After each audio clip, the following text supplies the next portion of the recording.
Welcome to The Ride, Life, Work, and Wealth podcast with your host, Kris Dureau. Years ago, Kris was a firefighter and a paramedic and witnessed many people not getting another tomorrow, and it shaped who he is now as a financial strategist. Kris doesn't just help people plan for a secure tomorrow, he helps them plan for a better today. Kris lives and works in Burlington, Ontario, and runs an advisory practice named Three Hats Financial. Let's get to it. Welcome back to The Ride, Life, Work, and Wealth with Kris Dureau of Three Hats Financial. I'm Patrice Sikora. This episode, Kris is talking with Lisa Taylor, president of the Challenge Factory and the Center for Career Innovation. Lisa has an MBA in Strategic Management and Public Administration and is an in-demand speaker on the changing workplace. She's written management books for small businesses, nonprofits, and charities, and is the author of The Talent Revolution, Longevity and the Future of Work. Lisa also sits on several boards of directors and is a member of the Canadian Council for Career Development. Kris, Lisa, COVID-19 has changed life in many ways for many people, and that includes a midlife crisis and second-guessing career choices. Is it ever too late to change? Thanks, Lisa, for coming on the show, and I really appreciate you coming on this and looking forward to going through this, and we'll get to Patrice's question, obviously, in a second. I'm excited for this today because I, on a regular basis, usually have clients and friends asking about changing careers in their 40s and 50s, but I've definitely noticed this increase quite a bit with the whole COVID thing, having many people saying, this has made me reset. I don't really want to go back to the job, or as a lot of people reference it, the hamster wheel I was on before. I don't want to be commuting as much. And what can I do? So a lot of people I speak to have these questions and concerns, but then they feel stuck because they are in their, say, 40s or 50s. And there's a heck of a lot more commitments, as we all know, you have at that life stage than in your early 20s. So then a lot of them feel like they can't make that move and they're just going to stick it out in their career or job that they have now. And I've heard people saying, well, I'm just going to stay in this job. It's got benefits, it's got a pension, and I'll just ride it out.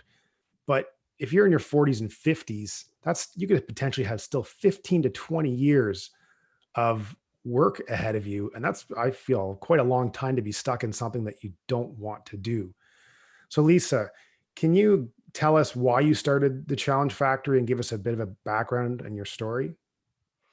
Sure, I'd be happy to. I'm gonna start just hitting head on that there's a theme to the question that you are asking around, is it too late to change and why do people get stuck? That you'll hear both in my story as well as in the work that ends up happening at Challenge Factory. And hopefully that theme can kind of shift the way we think about things. And that has to do with how we think about age and time. So that idea that it's too late, or that there isn't a cost to just waiting out 20 or 25 years, is a really interesting dynamic about how we think about time and how we value our time. And I think that one of the reasons why right at this moment, these conversations are cropping up more and more, and you're hearing it with your clients, is because we've had this reset where we actually have had to have a very intimate relationship with time, minute by minute, day by day in our homes, month by month as the pandemic has rolled into its 6th and almost 7th month. This whole question of what are we doing with our time and what could we be doing with our time has really come to the forefront. So I just want to call attention to the fact that the core theme here is actually less about skills and jobs and capabilities and more about how do we value our time. So I started Challenge Factory 9 years ago.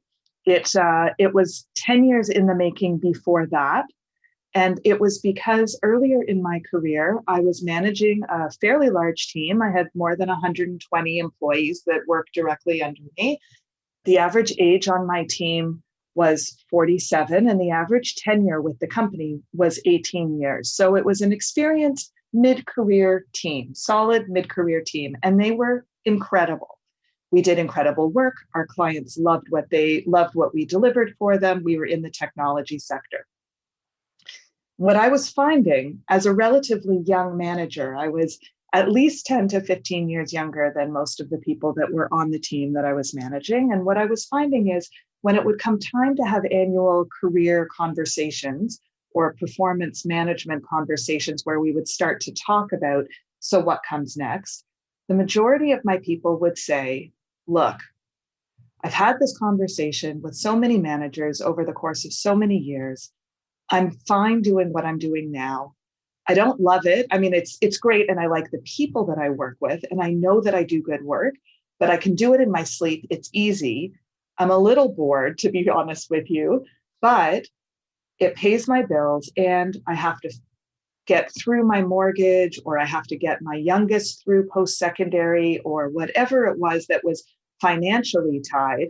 Let me just get through that, and then I'll figure out what I want to do next. And I would say to them, okay, let's assume that day is today. Let's assume that today your youngest is through post-secondary, you've paid off your mortgage, you're now free to go and do whatever it is that you want to do. You've put in your time in this job waiting for this to all happen. What would you do? And nobody knew. And not only did they not know what they wanted to do, they didn't know how to figure out what they wanted to do next. And I found that so fascinating. We spend so much time with students, especially in university and in post-secondary, asking them, what do you want to do next? Where's your degree leading? Why are you studying that? Where are you going? It's almost like, and then as soon as we graduate, we forget that we're in charge of our own career paths. And we forget that there's ways that we can continue to navigate all the way through our entire life course. It seems like the focus is on you have to choose something when you are way too young to actually make permanent life choices. Very few of us still work in exactly the same sector we did when we first graduated. But we forget for ourselves that this is a lifelong process of continually evolving and changing. And we can continue to do it over our entire life course. So that brings us back to that theme of time. I continue to do research. As I said, the original idea was almost 10 years in the making. I tracked demographics. I looked at where life stage actually comes to play a part of this and really focused on what is it about that midlife stage, late 40s, 50s, 60s, and even into 70s as life spans get longer. And how can we continue to make meaningful contribution for our own well-being, but also because Canada needs its full population at full productivity. And it doesn't make sense that we count ourselves out or that we're counted out of the workforce at age 55, at 60, or at 65. That's too young to be starting to consider ourselves as non-productive members of society. So maybe I'll pause there, but hopefully that gives us a little bit to dig into and maybe a little insight to what your clients are experiencing. Yeah, no, that's great. And I know we had a conversation obviously previously before this, and I'm just impressed with your background on this and the whole story on why you created Challenge Factory to see that need.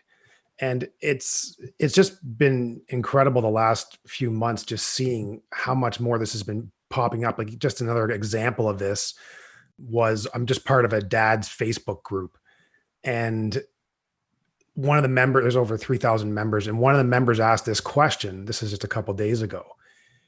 And I just sat there seeing the comments, and it was just unbelievable. There was over 300 comments on just people in the same boat or giving advice on making the move. But I just couldn't believe how many dads in this group at that in that ages of 40 to 50s were all thinking the same thing. And that outlet just allowed them to be able to talk with each other, saying, is it crazy that I'm thinking of even doing this? I don't know. I've got kids. My wife's probably going to kill me if I try to change careers. How can I even think of going back to school or doing something? And there's a lot of stress around that because many of my listeners know that many years ago, I made the jump from emergency services to financial planning and that. And it was stressful for me because the fire department is a phenomenal job, and it played with my head because you have many people that would kill themselves to try and even get that job. And here I am just walking away from it. And I was walking away from security. I was walking away from a schedule that was ingrained into my head for the last 15 years. There's colleagues and friends, and sure, people can say, well, you can still get together and hang out with them once you leave, but it's not the same. And of course, I knew that there was going to be, unfortunately, people that I would never see again just due to logistics and everything else. So it was stressful going through that because you are giving up what you know and going towards the unknown, which can be a little bit scary. By far the best decision I've ever made for myself and my family. But how do people overcome some of those fears? Because they're going to have them. And as well, Lisa, would you agree that they might almost feel like a bit of an outcast because they're kind of leaving that norm? And how would they deal with that? It's a really good question. And I think that a lot of times people think when they're considering making a career change that it's the practical steps that they need to get to. And the reason they're not getting to it is because they're just lazy or they just can't get around to it. And those are the kinds of things like I need to write my resume or update my LinkedIn profile. And that just makes everyone feel like, well, and so they just don't get around to it. And that's why they think they're not making the change. But actually, the reality is a lot more grounded in some of the things that you were just talking about. And it's because what we do and the work that we do oftentimes serves as a proxy for the way that we think about our identity. So when you were in emergency services, you would define yourself that way. You put on that uniform every day. You would introduce yourself socially as being a member of the service. That was your posse. It was who you hung out with. It was who you were. It was where, you ate, slept, lived. And that's true in any job, especially in Canada. So in Canada, we use our titles as the way to introduce ourselves to each other more than almost any other country in the world, because we don't have another proxy. So if I were to meet you at a cocktail party and we were just, meeting in non-COVID times and, exchanging business cards or having a glass of wine over the cheese table, you would say to me, hi, I'm Kris, and who are you? And what do you do? Or where do you work? And because that's the first question that we ask of each other, we answer that question over and over and over again, almost like a mantra. Hi, I'm Lisa, and I'm the president of Challenge Factory. Hi, I'm Joe, and I work at XYZ company, or I'm an accountant. And by coupling our names, who we are and what we do together hundreds and hundreds and hundreds and hundreds and hundreds of times over the course of the years that we're in our working life, we're associating who we are with what we do all the time. And so the real fear factor when it comes down to changing careers, especially mid-career, it could be that there's financial considerations. That is certainly possible. But you would know that there are ways for you to do things in a stepwise fashion so that you don't put your financials at risk. There are ways to be able to mitigate the fears around practically, how do I move from here to there? How do I get the financials to be right? How do I get my spouse on side? The real underlying fear that keeps people from taking the steps to even initiate those more practical conversations is, who am I if I no longer can introduce myself the way that I've been introducing myself? And if I've been a vice president at XYZ financial institution, and now I'm going to introduce myself as Joe Smith, small business owner, or change sectors, how is my peer group going to react to that? Like, is that going to seem crazy? Are they going to think that I've lost my mind because I'm on this one path and now I've chosen something else? And what's the impression that I'm going to leave for the brand that I've spent a lifetime building, the employment brand, the career brand that I've built, that people know me in a certain way? So the concern is often much more about, who am I going to be, as opposed to, how will I actually make this change? And without acknowledging that there's a significant identity component to changing careers, it becomes really hard just to take those practical steps because everything feels more complicated than it should be. No, I agree with that. Okay, so we just told listeners how to somewhat get over that fear, because like myself, when I was going through it, they definitely are going to have some fears for sure. That's completely normal. Okay, so we've addressed that. Now, the listeners are saying, or if someone's listening to this, is, okay, this is me. What do I do now? I know that I don't want to stay in this career or this job. What is the first step that I need to do to start going down this path? Often people think that the first step is that resume or starting to tell your network that you're looking for something new. And what I want to convey is that that should not be your first step. The first step is actually for people just to take a pause and to spend a little bit of time really thinking through what are the criteria that your next job needs to meet so that it actually is the sweet spot job that you're looking for. There's no point leaving the job you're currently in to land in a job that has all of the same things that you don't like about the current job, just in a different setting. Good point. So there are really good ways. And if you do start going out to your network or update your resume, the only story you have to tell is the story you've been living. You've decided you don't want to continue to live that story anymore. So why would you use that as your marketing to try to attract something different? That's not going to work. So the first step needs to be that you take a step back and you really think through, what is it that you're looking for? And there's 4 different areas that when we're working with clients, we have them go through making long lists of things so that we can start to see what's the pattern. So the 4 areas to think about is, what do you need? Really practically, how much money do you need to make? How long a commute do you want to make? What size team do you want to work on? Do you need to be in charge? Do you need to never manage people again? Do you need fewer meetings, more collaboration, less collaboration? What do you need in order to really love the work that you're doing and be good at it? The second area that you need to explore is, what are you talented in? What are you uniquely good at that other people can learn to be good at, but it comes naturally to you? And sometimes people have a hard time figuring out what their unique talents are. If you ask friends and family that know you well, what is it that they see you doing that they wish they could do as well as you can? They'll tell you what your talents are. Other people recognize it in you sometimes easier than we recognize it in ourselves. So first, what do you need? Second, what are you talented in? Third, what do you care about or what are you passionate about?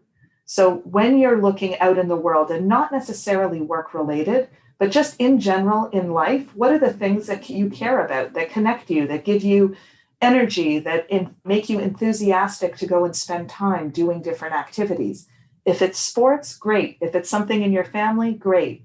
Put it all down as a list, because it all gives us hints to what are the themes that have to be present for you to really engage with the work that you're going to do. So those are the first 3 domains: needs, talents, passions. The last one looks externally, and it says, where are there problems in my community, in my country, in the world, in my industry, in my sector? Where is there something that I see as an issue that I want my work to help solve? So another way to say that is, the world would be a better place if only, and then how would you finish that sentence for your block, your community, your city, your sector, your industry? Long lists of things where you see that there is a need that you want to be part of solving. And we call that area impact, and it's also tied to market. What it does by focusing on where there's external problems that you want to be a part of solving is it helps to give a clue to where you should be applying and going to look at where there may be work for you that's not just a hobby, but that there's actually a problem that someone is willing to pay someone else to solve. So that helps keep the practicality of this exercise very high. So when you finish doing an analysis of what do you need, what are you good at, what do you care about, and where's the market, you're going to start to notice that there's places that these things overlap. The cool thing about the overlaps is that when you take a look at where those 4 domains end up leading you, when you look at them in total, it takes you someplace that makes perfect sense for you. And it may not be something that's obvious to other people when they look at your own career. So for example, Kris, your move from being a part of the fire service to financial planning absolutely satisfies needs for flexibility, control of your own schedule, working directly with people in service. It picks up on talents that you have, on being able to see patterns and be able to engage people in different ways. It ties to something that you care about, which is helping people for their future. And there is a market for financial planners. There's a way that this makes a logical story that I'm just making up hypothetically, not knowing you deeply, But there's a way that this specific career makes a logical story and is a logical progression for you that other people may not be able to see. Why did you choose this? And the truth of the matter is, it doesn't matter. They don't need to see it. What you need to know is that this is something that's possible and fits your sweet spot. And then you can start to make a plan for how you would make the move. Yeah, and I've had clients that are scared because they don't even know where to go in regards to, I know I want to do something different, but I'm not sure what. And you just addressed that, Lisa. And that was going to be my second question was, do majority of people that you assist, do they stay somewhat within the same skill set, or do they go completely different? Because obviously the path of least resistance is to stay somewhat within your skill set. And when I'm speaking to clients, that's where they kind of struggle because they're very nervous to give up the skill set that they have, or almost feel like a bit of a failure in the sense that, well, holy, I went to school for all this stuff and I'm just going to pack that in now and go try something else. But they're not happy with what they're doing. And I tell people, you went to school and got that career when you were in your early 20s. Now you're in your mid 40s, late 40s. Are you the same person that you were in your early 20s? I would think that none of us are. But it's difficult as well, too, because a lot of them will put up these barriers saying, well, I know, Kris, you did that and you made the career jump and that's great, but I can't do it because of this, this, and this, which I find is just somewhat the excuses because it makes them feel more comfortable to think that they can't do it. Do you find most people will change their skill set completely, or do they somewhat stay comfortable with staying within what they already have education and knowledge in? It's a real mix. And I think the approach of looking at what's the criteria, the career sweet spot criteria that you're going to use in order to help you find the next job can really help with that decision of, and do I need to make a wholesale change? Or sometimes when you go through that evaluation of what do you need, what are you good at, what do you care about, and where's the market, what you find is that there's something that's just not hitting the mark in the work that you're currently doing. But going through the exercise helps you to exactly define what it was. Maybe there's some needs that have changed. Maybe when you first started the career, the work was okay. You know, you're talented in it and you care about the work still. There's still a market for it. But now you have 3 kids and you're looking after aging parents and your house needs a little bit of attention and there's something else that's pulling on you. So you have different needs. So if there's an element of the sweet spot model or the criteria that comes out, it may be that it helps you to negotiate a different condition within the same career path that you have, or to find a different job within the same career path that better suits the needs that you have right now, or that better meets the criteria you have right now. Often people are worried about meeting with a career counselor or meeting with a career coach or going through career exploration because they think that it's the first step on a path where they have to change their whole life. And actually what it is it's just the first step on a path to reconnect. Who are you? What work is meaningful to you? Where is the labor market right now? And where is your best opportunity? And if that best opportunity happens to fall in the same career path that you're currently in, just with some modifications, you'll just end up in a stronger negotiating point. It doesn't mean you have to do a wholesale change. And our clients do everything from realizing they actually can fall back in love with their same job, all the way through to, giving their notice and doing some wildly entrepreneurial, very different type of career. We've seen it manifest itself in all different ways. Yeah, and that's something that's really important that you just mentioned there, Lisa, is you gave the 4 tips, which was fantastic, but letting people know that you don't have to sit here and just Google how to make a career change at this age and figure this all out by yourself, because then that may just delay or give people other excuses to put their first step forward into changing their career. So I don't know exactly what those resources are available. I know when I was in high school, you had guidance counselors and things like that. And I have been out of that game for obviously a long time.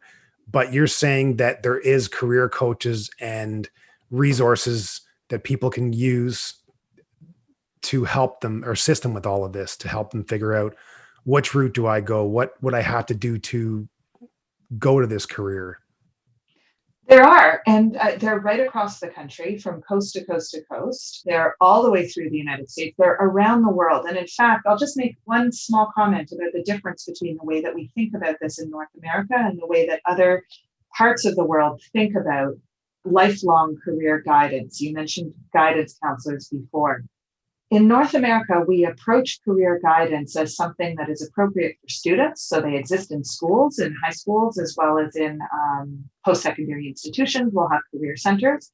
And then the rest of the time, the only time the adult population tends to intersect with career professionals is when there's an interruption in their career. When you lose a job, if you become injured on the job, this is when there's an intervention and you may be put in touch with services of someone who can help you with career or employment services.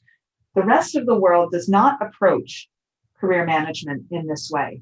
They see career management as a lifelong process of how individuals intersect with the labor market. And the labor market changes all the time. In conversations about the future of work, we're always talking about how the jobs that exist now didn't exist 10 years ago. What's going to happen next? What are the skills that are going to keep us from being obsolete? We have all of these conversations that reinforce our own personal connection to the world of work is constantly shifting and changing. It doesn't freeze because we've left school. And so other places have lifelong connections. Scotland, any citizen can get lifelong services where on an annual basis, they review their connection to the labor market. They update their skills portfolio. They look at where are they headed. This is not an unusual thing for people to take a look at every point in their life, alongside the way that they look at their finances.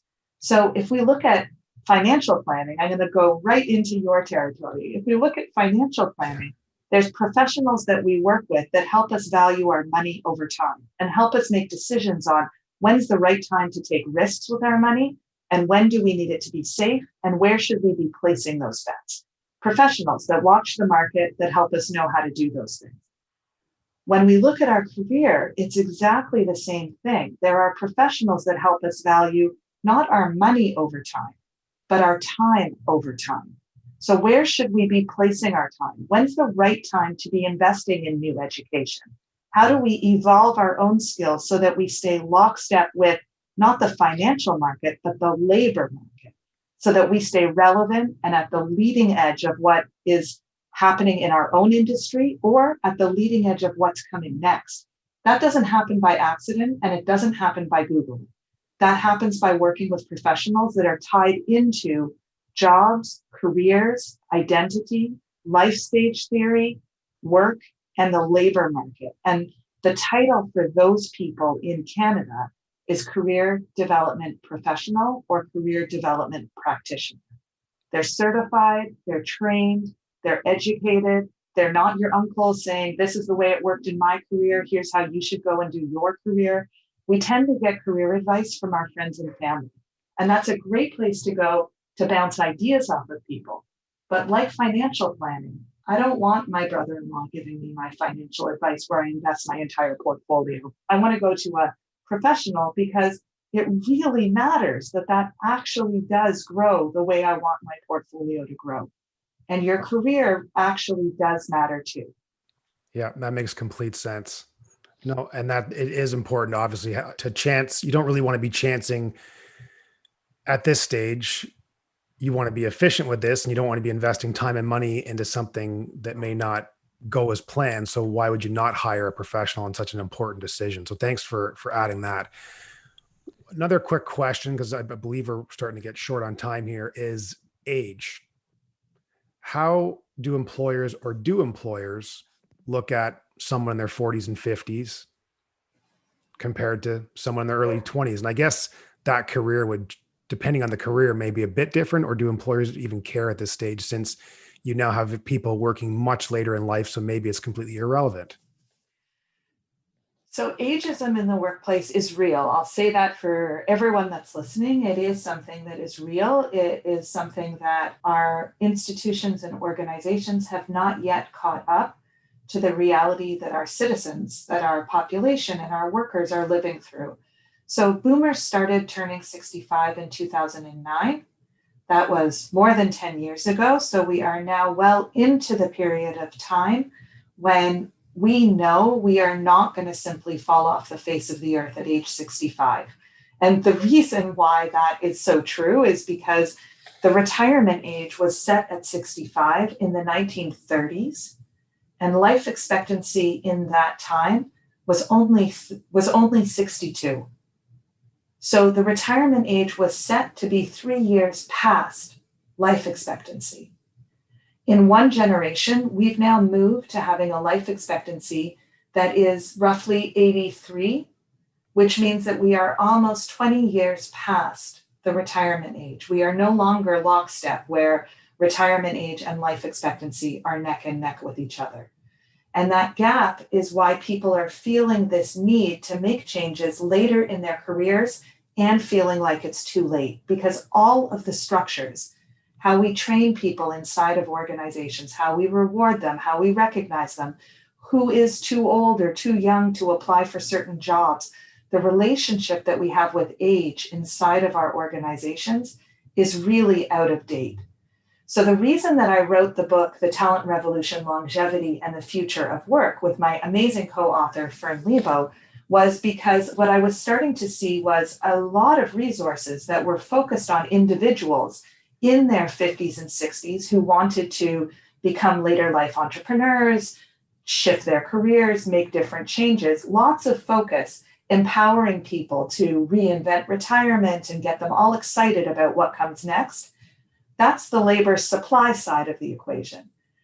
But the employers weren't changing their mindset. They weren't recognizing that actually the period of time from 50 to 70 or 50 to 72 or 75 is the longest segment in someone's career, the most stable segment of their career. And they should be looking for those people to be hiring. That labor demand side, the people that are looking to hire people, hadn't caught up to our own longevity. So The Talent Revolution is the first book in North America that doesn't focus on the individuals making the career change, but it's a guide for managers and leaders on how to update our talent structures so that we are using the full lifespan of talent that we have at our disposal. We're not biasing ourselves just to younger workers, and we're not leaving anyone out. And it's such an important marrying, because otherwise what happens is you read all these articles online about reinventing retirement, and there's a ton of Facebook groups and lots of places empowering individuals to go and do amazing things later in their careers. And they go and try to achieve those goals, and they get the door slammed in their face every time. We call that being all dressed up with nowhere to go. So it does take a little bit of hardiness if you're in your 60s and 70s and you're looking to make a change. It does take a little awareness to know ageism is real. You're going to experience it. You don't need to fight the power for everyone. You need to focus on yourself and what you need to land where you need to be, and get some support so that you hit it head on and you're not taken by surprise when it happens. You were asking the question about people making changes in their late 40s and 50s. And what we found is this is coming younger and younger. So I'll even be working with someone who may be 29. So 29, they're just at the beginning of their career. And they'll say, I turned 30 next year. I took this education. I don't really love where I'm headed, but it's too late. I can't make a change. So this feeling that it's too late and that we're running out of time comes from decades and decades and decades of believing our lifespan is still something that's going to end in our early 60s. And so we have this stunted view of how long we actually have to make meaningful contribution to the world around us. Lisa, I do have one question myself. Of all the people you've seen who've made the change, who've made the effort, how many find satisfaction? That's a great question. And I'm a researcher. Challenge Factory does significant research into the world of work. And so I would love to be able to have an actual statistic for you. I don't have a statistic that says, 33% of the time or 68% of the time people end up with satisfaction. But what I can share is that in study after study after study over the last 40 years, roughly 75 to 78% of employees will say they are currently not engaged in the work that they are doing. Wow. So I'm going to flip it on its head a little bit and say, instead of saying how many find satisfaction, what I think is the epidemic is the number of people that are exactly like how we started this podcast, how people are going to work every day, just putting in the time, not satisfied, not overly engaged. And that is the epidemic, actually, that we need to be tackling. Thanks so much, Lisa. That was fantastic. And I really, really appreciate you coming on the show today and giving my listeners all this valuable information on such an important topic. So in regards to some of the resources that you had mentioned, coaches and ways to start going down this path, what's the best way for someone to contact you so they can start figuring out what they need to do and what resources you have available to help them? That's a great question. I appreciate it, Kris, very much. So people that are looking for career-related courses, programs, and coaches can go to the centerforcareerinnovation.com, centerforcareerinnovation.com. And if they're looking for books, articles, and more future of work focused research, they can go to challengefactory.ca. Great discussion, Lisa and Kris. Lisa Taylor of the Challenge Factory, and of course, Kris Dureau of Three Hats Financial. For more episodes of The Ride, Life, Work, and Wealth, use the subscribe button on this page, and you can also share with the share button. I'm Patrice Sikora, and let's talk again later.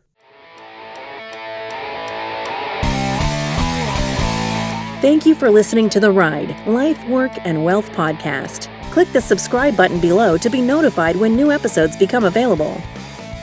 All comments are of a general nature and should not be relied upon as individual advice. The views and opinions expressed in this commentary may not necessarily reflect those of IPC Investment Corporation.